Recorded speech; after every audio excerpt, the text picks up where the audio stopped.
Nakakita ako ng lumpia wrapper sa Vietnam store. Ang tagal ko na nag-crave sa Shanghai so tatry ko to. So imbis nga pala na giniling yung gagamitin ko, tokwa yung ginamit ko. Nilagyan ko lang siya ng 2 itlog, tsaka parsley, tsaka carrots.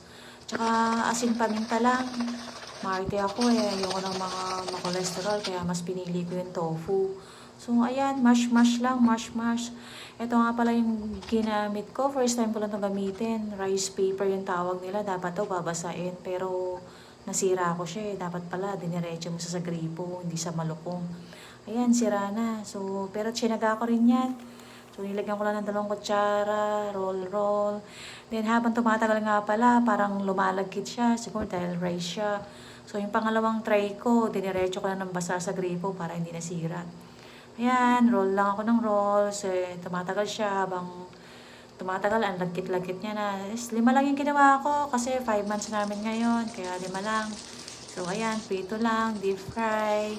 And then, check lang kung okay na. Kasi dun sa picture, ang ganda Parang golden brown siya Pero parang sa akin, parang ewan. First time ko kasi to. So, pwede na rin.